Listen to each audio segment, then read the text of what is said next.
신약성경 373페이지 야고보서 3장 13절에서 18절까지의 말씀, 우리 한 절씩 교독하시고 마지막 절 함께 합독하겠습니다. 너희 중에 지혜와 총명이 있는 자가 누구냐? 그는 선행으로 말미암아 지혜의 온유함으로 그 행함을 보일지니라.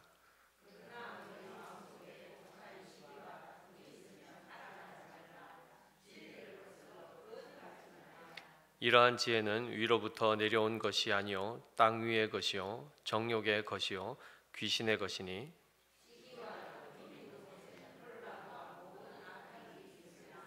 오직 위로부터 난 지혜는 첫째 성결하고 다음에 화평하고 관용하고 양순하며 긍휼과 선한 열매가 가득하고 편견과 거짓이 없나니, 화평하게 하는 자들은 화평으로 심어 의의 열매를 거두느니라.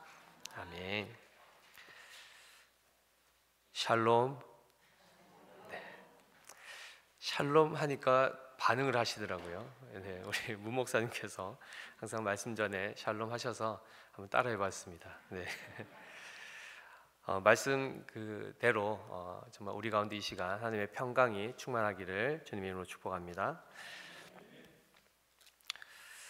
성경은 인간이 어떠한 존재인지를 분명하게 말씀해 주고 있습니다.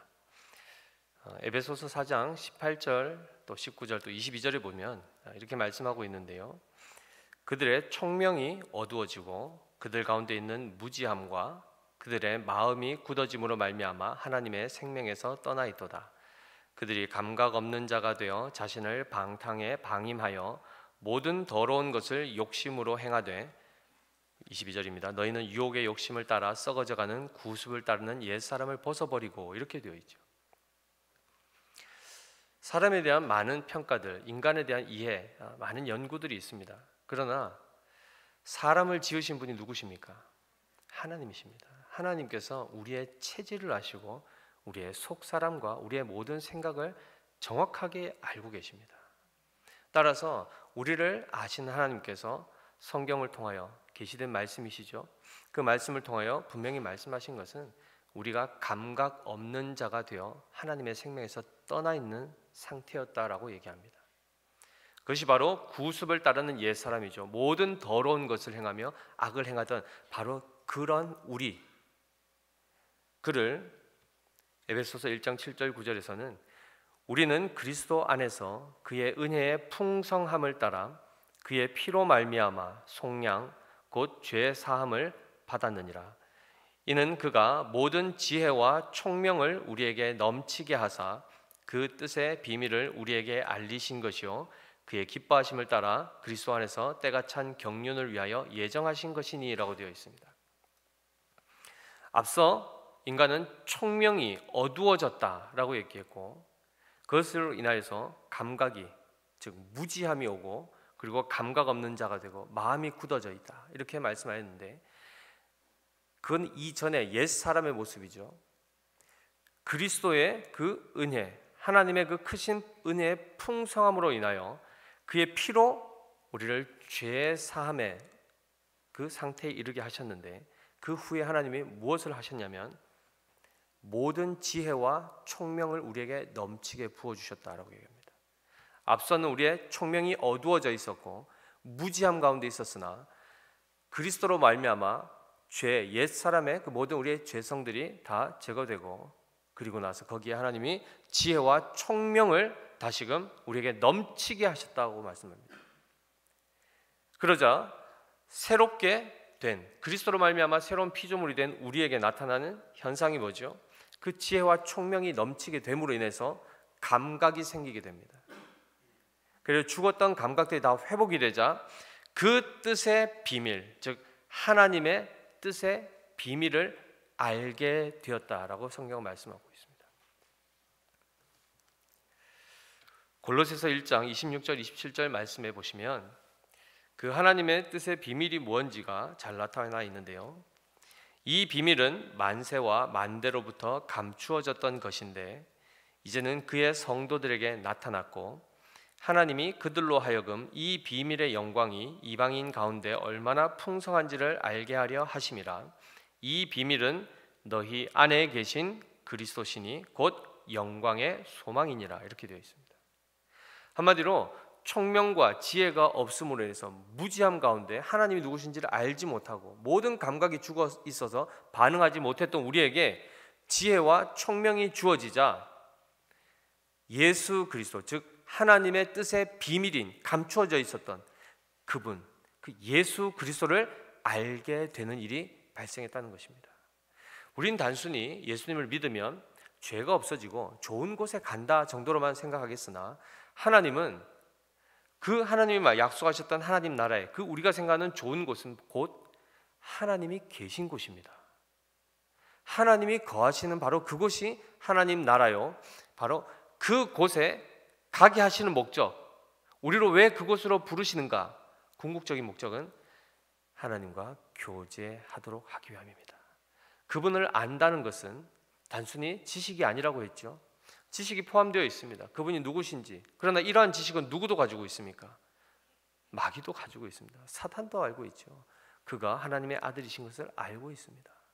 그런 차원에서의 지식이 아닌 성경이 말씀하는 알미라는 것은 그분과의 친밀한 사귐 가운데서의 그 사랑의 교제를 얘기하는 것입니다.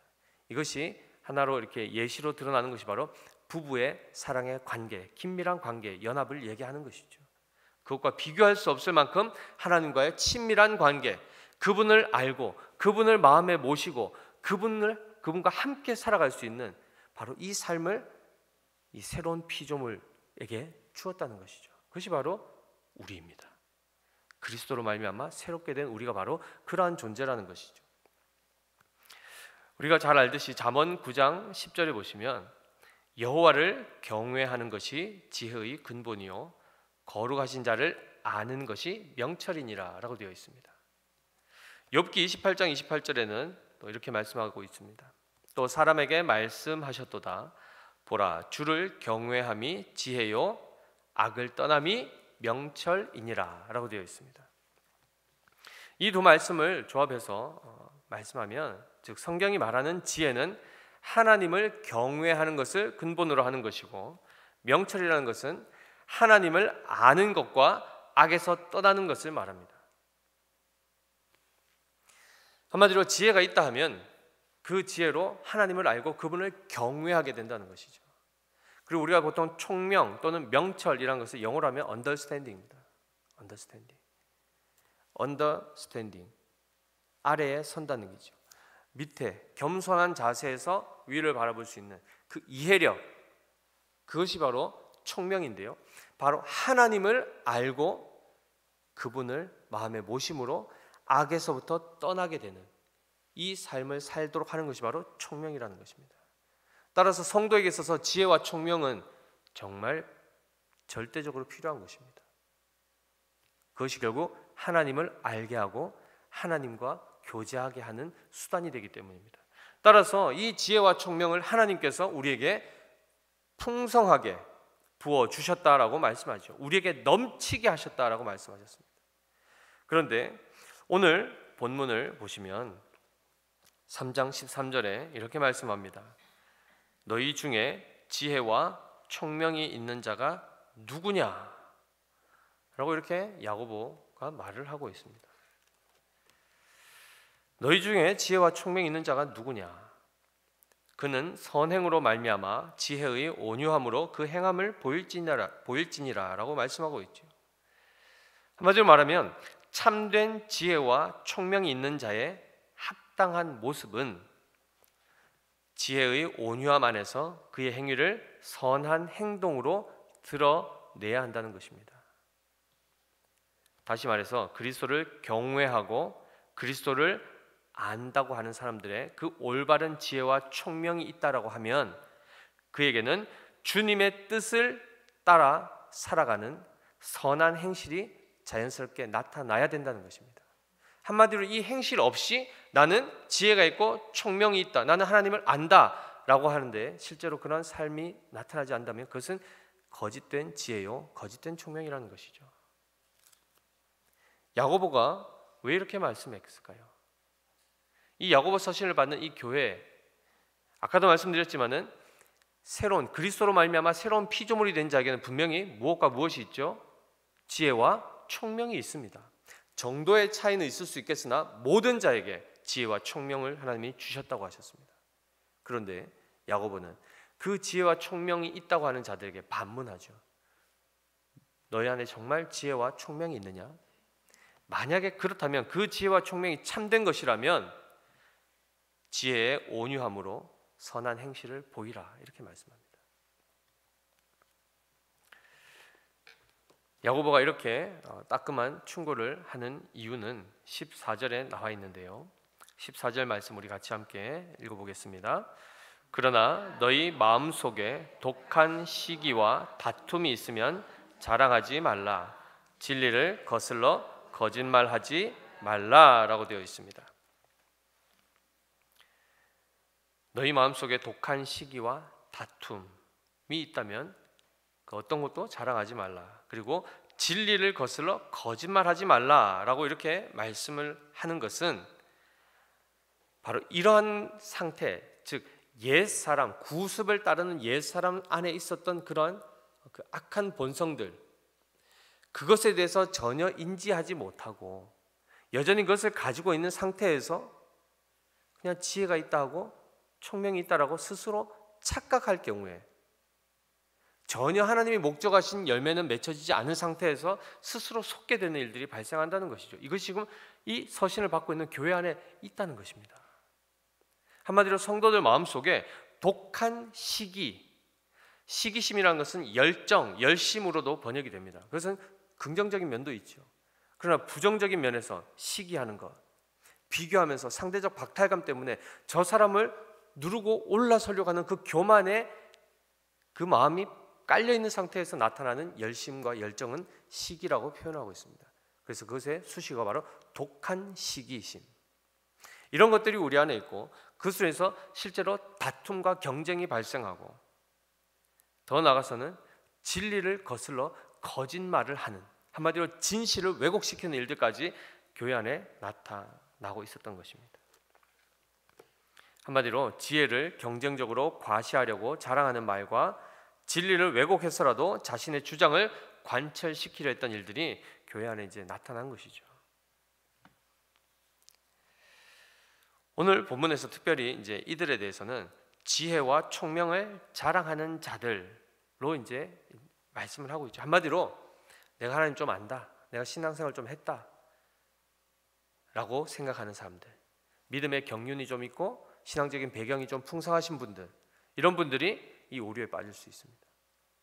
내가 좀 안다 이거죠. 그러면 어떻게 됩니까? 보통 내 말 들어, 이렇게 되는 겁니다. 따라서 이러한 일들이 교회 안에 발생하다 보니까 특별히 이러한 역할들, 즉 특히 지혜와 총명이 있는 사람들은 아까 말씀드린 것처럼 신앙적인 경륜이 좀 많거나 신앙의 배경, 연수가 긴 분들 안에서 나타날 수 있다 했죠. 더 나아가서 직임적으로 본다 그러면 가르치는 위치에 있는 사람들이 쉽게 빠질 수 있는 오류라는 것입니다. 거기에는 목회자도 포함되고 또 교회의 어른분들, 신앙의 선배들, 또 지도자, 리더들이 이제 여기에 해당이 될 수 있습니다. 그런데 중요한 것은 교회의 지도자나 또 리더라고 이렇게 표현한 것은 결국 신앙의 영향력을 끼칠 수 있는 그 위치에 있는 자라는 말씀입니다. 그럼 여기에는 우리 모두가 다 포함됩니다.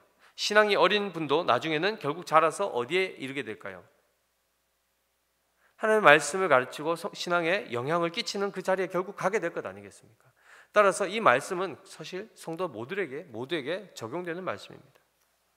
특별히 이들의 언행 가운데는 누구나 이렇게 쉽게 느낄 수 있을 만큼의 사람들을 무시하는 표현들이 나올 수 있고, 그리고 자기를 자랑하는 것이 은연중에 이제 말 가운데 묻어날 수 있습니다. 따라서 이런 사람들이 실제로 어떤 공동체나 어떤 그런 조직에서 두각을 나타낼 때는 괜찮습니다. 한마디로 자기하고 비견했을 때 자기보다 우월하지 않는 사람들로만 구성되어 있으면 자기가 항상 우위에 있기 때문에 거기에 스트레스를 받지 않지만, 혹여나 갑자기 누군가가 자기보다 더 똑똑한 사람이 나오거나 더 우위에 있는 사람이 나타나 버리면 그 다음에 어떻게 되죠?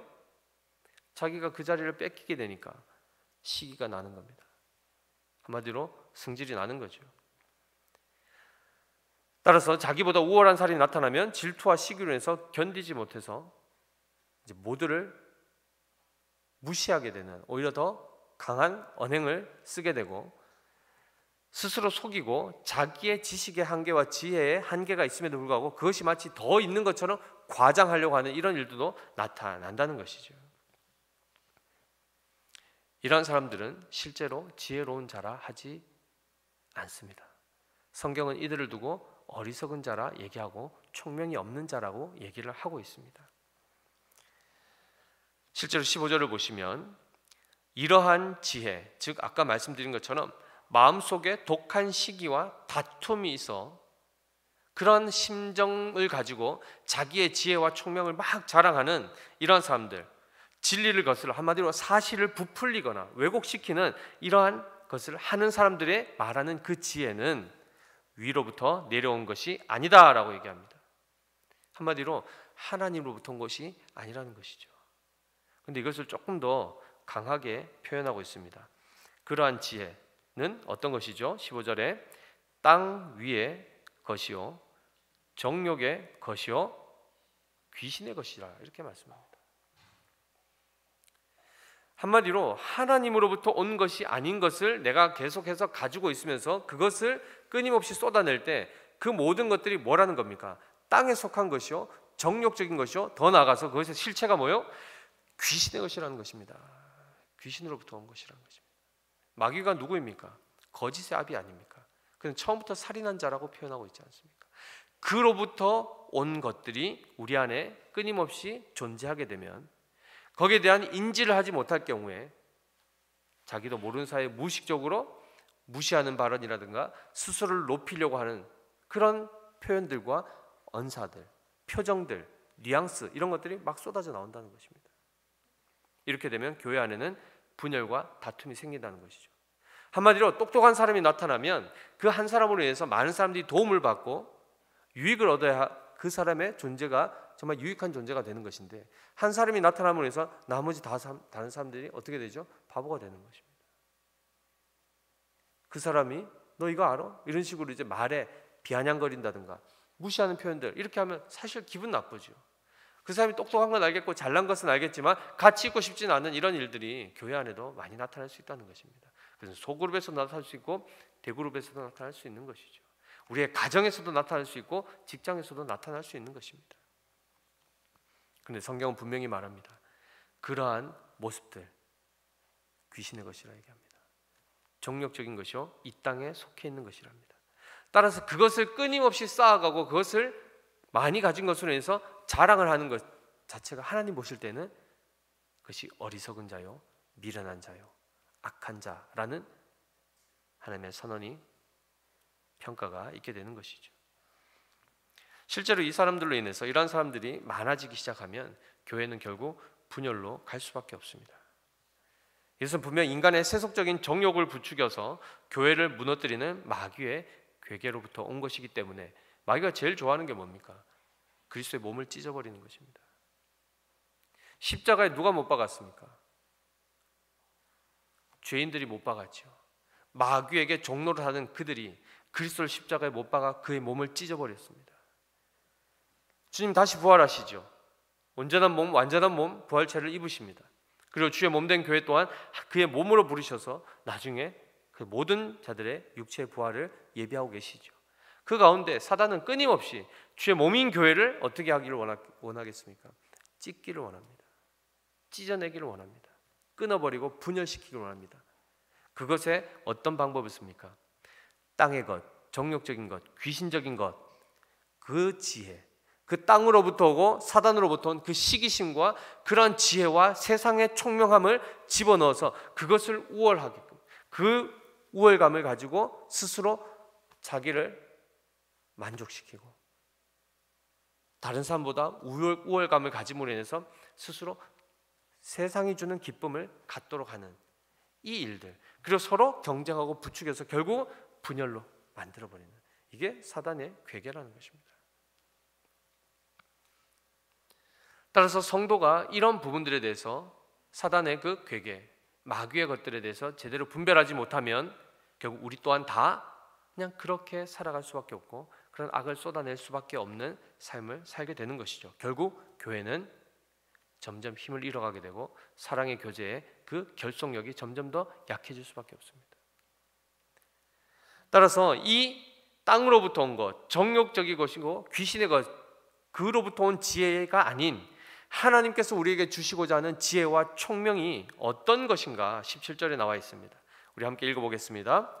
오직 위로부터 난 지혜는 첫째 성결하고, 다음에 화평하고, 관용하고, 양순하며, 긍휼과 선한 열매가 가득하고, 편견과 거짓이 없나니라고 되어 있습니다. 좋은 말씀이 너무 많이 들어있죠. 너무 많이 들어있습니다. 한마디로 하나님께서 우리에게 지혜를 주셨다면, 즉 분별력을 주시고 깨달을 수 있는 지각을 주셨다면 결국 그것을 통해서 우리는 무엇을 알게 되냐면 그리스도를 알게 된다고 말씀드렸습니다. 그리고 그분을 알게 되고 그분과 교제하게 되면 그분의 속성, 그분의 행하심, 그분의 모든 것들을 우리는 닮아가게 되어 있습니다. 따라서 여기에 있는 위로부터 난 지혜의 그 속성들, 성격들을 보면 다 누구에게 있는 것입니까? 그리스도께 있는 것입니다. 그분이 바로 성결하신 분이시오, 그분이 바로 하나님과 우리를 화평케 하시는 화목 제물로 드려진 바로 그분이시지 않습니까? 원수까지도 품어내시고 기다리시며 원수되었던 우리를 사랑으로 대신 자기의 생명을 주심으로 우리를 살려내시는 그러한 관용함, 그러한 용납, 그럼에도 불구하고 자기를 대적하는 그들을 어떻게 대하셨습니까? 털 깎는 자 앞에 잠잠한 양처럼 양순함으로 그들을 받아내시지 않습니까? 십자가에 달리실 때 내려와 보라 할 때 여러분 같으면 어떻게 하시겠습니까? 여러분 같으면 보세요. 잠깐 내려가서 처리하고 다시 올라갈게요 하지 않겠습니까? 이 성지 때문에. 주님 그렇게 안 하시죠. 저들의 죄를 용서해달라고, 저들이 한 일을 알지 못한다고 하시는 그 양순하시며 그 긍휼하심과 그 선한 열매가 바로 하나님께, 즉 그리스도의 속성 가운데 풍성하신 속성으로 남아 있습니다. 따라서 하나님으로부터 오는 올바른 지혜와 지식과 총명을 가진 자는 그 지식과 총명을 동원해서 하나님을 알고 그리스도를 알아가는 일에 우리의 마음을 쏟게 되어 있습니다. 그리고 그분을 알아갈수록 세상적인 것, 땅의 것, 정욕적이고 귀신적인 것들을 자랑하는 일에 우리의 시간을 보내지 않습니다. 하나님이 살려주신, 새롭게 하시고 회복시켜주신 그 모든 영적인 감각을 동원하여 하나님을 알아가는 일에 우리의 마음을 쏟게 되어 있습니다. 그럼 결국 우리는 그분을 알게 되고 그분과 교제한 가운데 그분을 닮아가는 모습들이 우리 안에 열매로서 우리의 성품과 속성과 우리 안에 속사람이 변화되는 것들을 경험하게 되는 것이죠. 따라서 이러한 위로부터 난 지혜, 곧 하나님 아버지로부터 온 지혜, 야고보서 1장 17절 말씀에 따르면 온갖 좋은 은사와 온전한 선물이 다 위로부터 빛들의 아버지께로부터 내려오나니라고 되어 있습니다. 우리에게는 이 지혜와 이 총명이 필요한 것입니다. 세상을 살아갈 때 지혜가 많이 필요하죠. 뭔가 정보를 많이 알고 거기에 대한 중요한 꿀팁들을 알고 있으면 살아가는데 굉장히 많이 유용할 것입니다. 그런데 그것을 채워서 우리의 영생을 얻을 수가 없습니다. 일시적인 삶에 있어서 그것도 필요하겠으나 정말 우리로 하여금 살게 하는 그 지혜는 위로부터 온 지혜여야만 하며, 그 지혜를 가진 자, 그 지혜로 넉넉해진 자는, 그 지혜가 충만한 자는 그 지혜를 통하여 그리스도를 충만히 알게 되어 있고 그분을 충만히 닮아가게 되어 있습니다. 그리하여 그리스도의 장성한 분량에 이르게 되는 이 은혜가 주어지는 것이죠. 18절 보십시오. 화평하게 하는 자들은 화평으로 심어 의의 열매를 거두느니라 라고 되어 있습니다. 화평이 나오죠. 갑자기 고린도후서 5장 18절 말씀해 보시면 모든 것이 하나님께로서 났으며 그가 그리스도로 말미암아 우리를 자기와 화목하게 하시고 또 우리에게 화목하게 하는 직분을 주셨으니라고 되어 있습니다. 잘 아시는 말씀, 우리 아이들 정말 많이 외웠던 마태복음 5장 9절 말씀. 화평하게 하는 자는 복이 있나니 그들이 하나님의 아들이라 일컬음을 받을 것이며. 화평하게 하는 직분, 곧 화평하게 하는 자, 그들을 누구라고 한다고요? 하나님의 아들이라, 하나님의 자녀라 한다는 것입니다. 성경에서 하나님 아들 하면 또 뭐 남아 선호도 아니고 딸 다 포함된 겁니다. 하나님의 자녀입니다. 하나님의 자녀의 속성의 핵심이 뭐라고요? 화평하게 하는 자. 따라서 이 화평하게 하는 삶을 살아갈 수 있는 것, 누구로부터 말미암죠? 예수 그리스도로부터 말미암습니다. 그분을 알기 위해 우리에게 필요한 것이 바로 위로부터 오는 지혜와 총명이라는 것입니다. 근데 야고보서에서 뭐라고 말씀합니까? 1장 5절에 보시면 너희 중에 누구든지 지혜가 부족하거든 모든 사람에게 후히 주시고 꾸짖지 아니하시는 하나님께 구하라. 그리하면 주시리라. 아멘이시죠? 어디 가서 살 수가 없습니다. 좀 싸게 구해보려고 공동구매한다 해서 살 수 있는 게 아닙니다. 특가로 이런 지혜를 구할 수가 없습니다. 어디에 가서만 얻을 수 있습니까? 위로부터만 오기에 하나님께 가서 아버지께 구할 때에 그분으로부터 차고 흔들어 넘치도록 얻을 수 있는 지혜가 바로 이 지혜입니다. 근데 하나님이 우리에게 값을 받으십니까? 물건을 살 때 값없이 가지고 나오면 어떻게 됩니까? 바로 이렇게 잡혀가죠. 하나님 아버지께 가서 달라고 할 때 하나님 우리에게 값을 받지 않으십니다. 그래서 그것을 선물로 주신다 표현하고 그것이 곧 은혜다라고 얘기하는 것입니다. 값을 내지 않았기 때문에 그것이 싸구려인 것이 아니죠. 값으로 살 수 없는 것들입니다. 그러나 우리에게 꼭 필요한 것이기 때문에 하늘 아버지께서 우리에게 지혜와 총명을 한량없이 부어주십니다. 세상의 것으로 우리를 채우지 마십시오. 세상의 것으로 우리를 채우지 마십시오. 구습을 따른 옛사람은 이미 그리스도와 함께 십자가에 못 박은 자들입니다. 우리는. 그리고 하나님께서 우리에게 주시고자 하는 그 지혜와 총명, 결국 그리스도를 알아, 그리스도를 닮아 성결하고 화평하고 관용하고 긍휼하고 선한 열매를 풍성히 결실하고 편견 없이 거짓됨 없이 진실함을 진리를 추구하는 그러한 삶을 삶으로 하나님과의 관계가 화평케 되고 주변과의 많은 사람들을 기다려주고 인내하며 함께 걸어가는 이를 위하여 내가 대신 그의 잘됨을 위해서 나를 희생하는 그 삶을 통하여 화평케 하는, 그럴 때 무엇이 결과되는가? 바로 의의 열매가 결과된다라고 말씀합니다. 우리는 부활주의를 지났습니다. 로마서 4장 25절에 이렇게 말씀하죠. 예수는 우리가 범죄한 것 때문에 내 줌이 되고, 즉 십자가의 죽으심을 얘기하는 것입니다. 또한 우리를 의롭다 하시기 위하여 살아나셨느니라 라고 되어 있습니다. 그리스도께서 살아나심은 우리를 의롭다 하시기 위함이라 했습니다.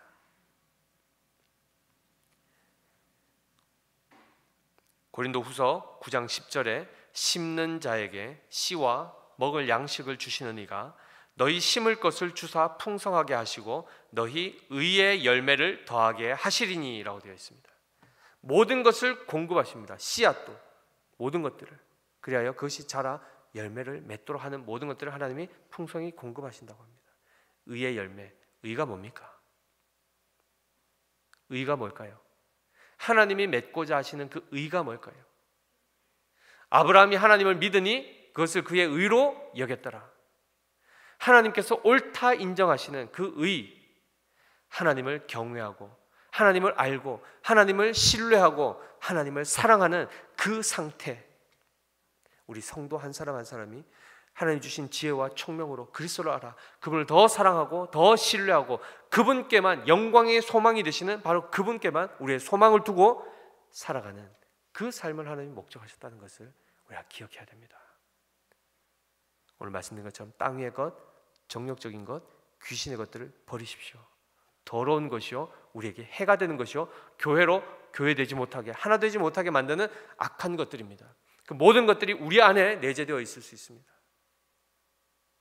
그것을 주님 주시는 지혜로 말씀의 빛으로 깨닫고 그리고 그것을 버리고 더 중요한 것 하나님께서 위로부터 부어주시는 그 지혜를 하나님 앞에 나가서 구하심으로 그 지혜와 총명으로 충만케 되어 의의 열매 즉 화평케 하는 존재 하나님의 아들 그리스도의 의가 되게 하시는 그 하나님의 의를 우리 안에서 풍성히 결실하는 우리 대구 영원교회 모든 성도님들 되시기를 예수님의 이름으로 축복합니다.